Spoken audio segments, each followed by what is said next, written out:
es el sujeto que tenemos a la vista y es el sujeto que tenemos, al que tenemos que enseñar. Eh, Otras preguntas, cientos de preguntas, ¿no? ¿Cómo lo veo? ¿Cuál será el vínculo que establezca con él? Eh, ¿Cuáles creo que son sus posibilidades? ¿Cuáles son sus saberes previos? ¿Cómo detectar los saberes previos? ¿Se pueden detectar en una clase, en una semana inicial? ¿O se detectan a lo largo de todo el año? Tengo que destinar espacios específicos como un momento de preguntas al iniciar todas las clases de la misma manera, como una prueba de diagnóstico, como para saber qué es lo que el alumno sabe, o tengo que ser un observador permanente de este sujeto para poder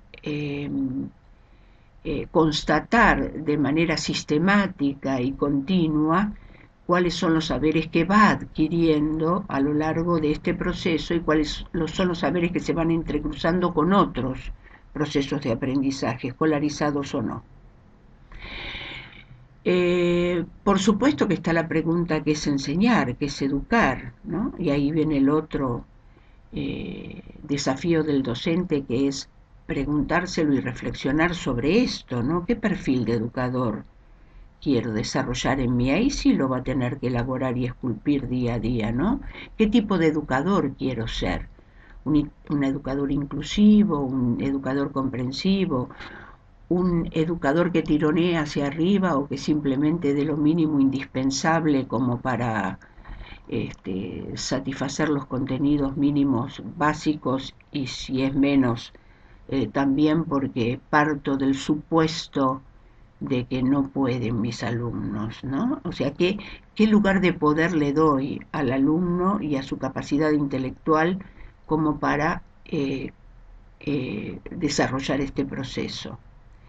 Ustedes en mi planificación tienen en la primera parte toda la fundamentación, donde yo hablo de la necesidad de la formación docente, donde yo explico cuáles son los desafíos a los que nos afrontamos, donde de alguna manera me posiciono frente a los que considero mayores valores o valores supremos en la educación, y, y por eso de alguna manera contesto muy abarcativamente esas preguntas, aunque a lo largo del programa están.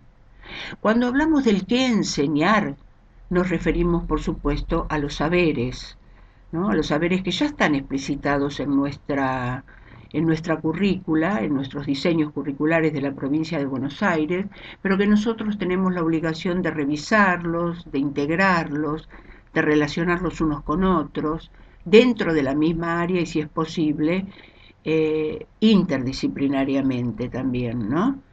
El que enseñar se refiere a los contenidos, a cómo los ordeno, a cómo los organizo, a cómo los selecciono, a cómo formo esas unidades de contenidos afines, si trabajo por proyectos, cómo interrelaciono contenidos con otros de distintas áreas, cómo los jerarquizo, porque aunque estén todos esos contenidos, a algunos les daré mayor cantidad de tiempo, a otros les daré mayor relevancia, con otros actuaré con más profundización, y a eso se refiere precisamente a la jerarquización que yo doy a los contenidos por ser más inclusores, por ser más importantes, por ser fundamentales en la adquisición de otros contenidos nuevos que irán a anclarse en estos anteriores. Ahí ustedes tienen todos los ejes o las unidades didácticas que yo establezco, que las tienen explicitadas, y trato de intervincularlos por grandes contenidos transversales o abarcadores que incluyan a otros de menor nivel de concreción, ¿no?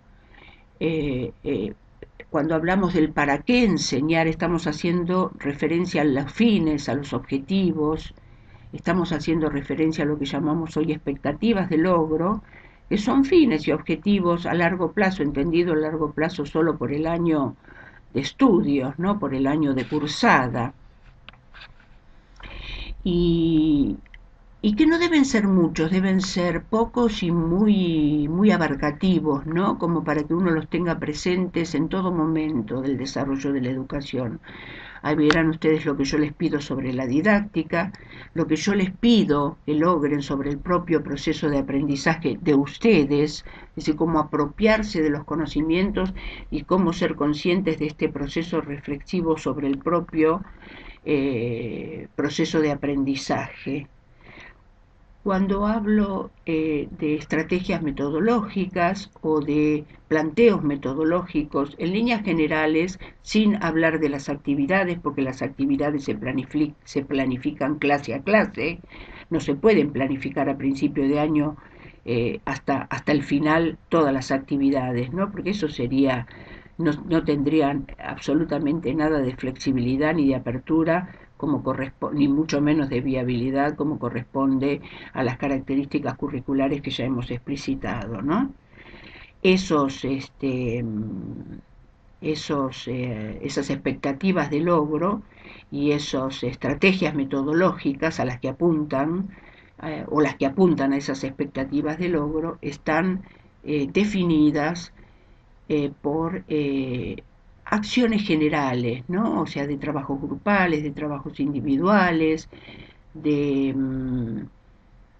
de salidas extraclase, de espacios y tiempos flexibles, de oportunidad de diálogos, consensos, disensos, debates en el aula. O sea, cuáles serán las acciones prioritarias o las modalidades de intervención prioritarias o más importantes, no las únicas, que van a ir definiendo el perfil de ustedes como educadores durante el año. También eso lo encuentran en mis propuestas y es importante que las lean y que las cotejen para ver cuál es mi posicionamiento respecto de ustedes y cuál es el de ustedes, ir pensándolo a lo largo del transcurso de su formación, de sus prácticas y el día de mañana de sus actividades laborales, como para ir pensando y decidiendo desde ahora esa posición frente a la educación. Los recursos se incluyen en las estrategias didácticas o en las estrategias metodológicas, no hay necesidad de mencionarlos, sí se puede hacer un ejemplo masivo o se pueden agregar debajo, pero al igual que las actividades que van de la mano de los recursos, porque no hay actividades sin recursos, sin instrumentos o sin medios, se irán definiendo a lo largo de las clases, clase a clase, semana a semana. El docente tiene el tiempo y la oportunidad de reflexionar sobre sus clases anteriores y ver cómo va diseñando las posteriores. Esto nunca se hace a priori, solo se habla de líneas generales o líneas metodológicas abarcativas sobre nuestra concepción de enseñanza y por ende nuestra concepción de aprendizaje.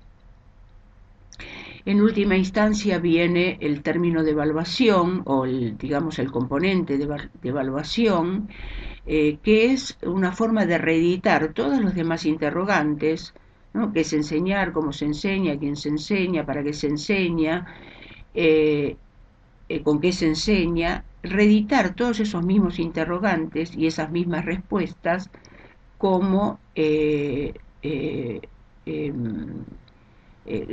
dentro del ámbito de la educación, de la evaluación, perdón, es decir, qué es lo que evalúo, cómo lo evalúo, para qué evalúo, eh, eh, cuáles son los elementos de la evaluación, cuáles serán las técnicas, qué función cumple la evaluación y qué relación tiene la evaluación con la enseñanza, ¿no? Que es como la otra cara de una misma moneda, ¿no? El sistema educativo nos pide enseñar, eh, es nuestra función enseñar, pero es también nuestra función evaluar, ¿no? Evaluar al alumno, mejor dicho, no al alumno, evaluar lo que produce el alumno como su proceso de aprendizaje, ¿no? Como demuestra sus saberes, pero también evaluar significa evaluar no a nosotros tampoco como personas, sino a nuestras estrategias, a nuestras propuestas, evaluar los componentes curriculares entre sí, tengo que cambiar los contenidos